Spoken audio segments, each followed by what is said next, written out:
Hello students, I am Amit Vishwakarma from Mechanical Department SIRT. Today we have a problem which is based on the projection of solid. The problem is a triangular prism of side of base 30 mm and axis 55 mm long lies on one of its rectangular faces in HP with its axis parallel to the VP. Draw its projection. ये जो problem है RGPV में दो लगातार session में repeat हुआ है 7 और 14 मार्क्स का, जून 2023 और दिसंबर 2023।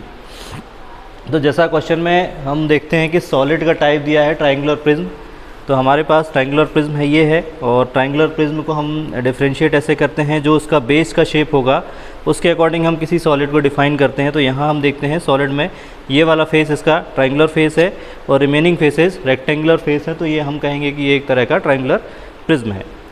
अब जैसा क्वेश्चन में दे रहा है कि क्वेश्चन में इसका साइड का बेस का लेंथ जो है वो 30 mm दे रखा है और एक्सिस का लेंथ जो है टोटल हम देखें इस सेंटर से दूसरे ट्रायंगुलर के सेंटर के बीच का डिस्टेंस जो है वो 55 mm दे रखा है। तो ये टोटल डिस्टेंस आपको यहाँ 55 दे रखा है। ये साइड्स का डिस्टेंस या साइड का लेंथ हम देखें तो 30 mm दे रखा है।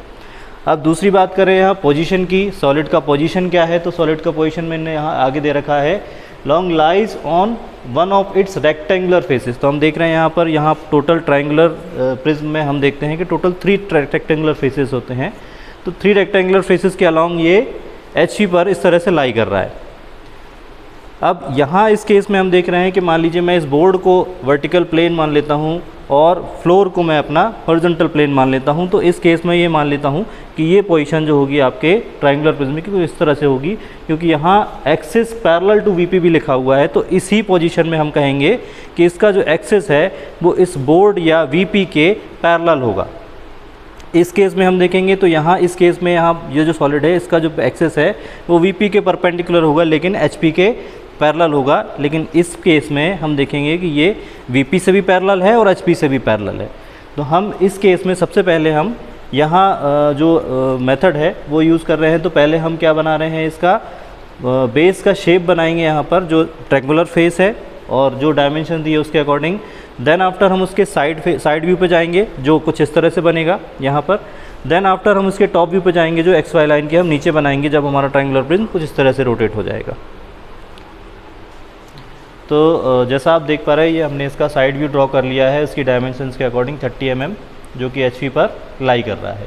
अब ये जो आप व्यू देख पा रहे हैं ये इस ट्रायंगुलर प्रिज्म का एक्चुअल में साइड व्यू है।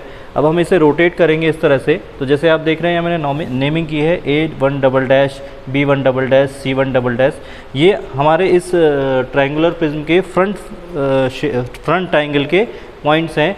इसी तरह से आप देख रहे हैं A2 B2 C2 ये बैक साइड के पॉइंट है। तो जब ये रोटेट होगा इस तरह से तो हमारे जो A1 है B1 है C1 है वो हमारे फ्रंट में होगा, क्योंकि ऑब्जर्वर जो है हमारा वो इस डायरेक्शन से इस ट्रायंगुलर प्रिज्म को व्यू कर रहा है।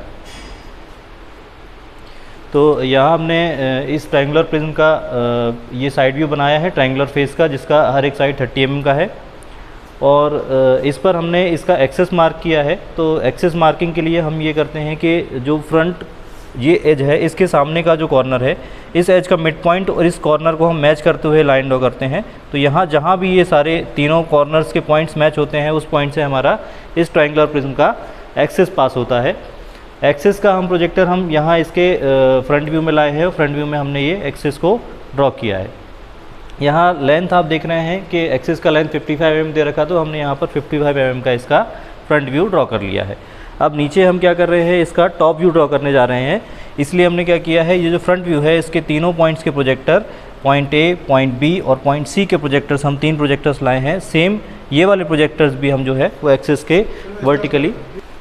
तो फ्रंट व्यू और साइड व्यू के अलॉन्ग हमने क्या किया है, इसका टॉप व्यू ड्रॉ किया है। फ्रंट व्यू के अभी मैंने क्या किए थे, साइड व्यू के मैं सारे प्रोजेक्टर्स लाया था और यहाँ से फ्रंट व्यू के सारे प्रोजेक्टर्स नीचे लाया था।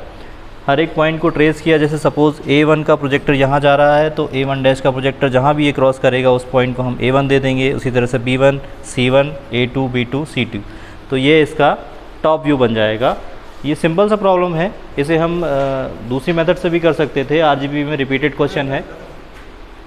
डन। Thank you.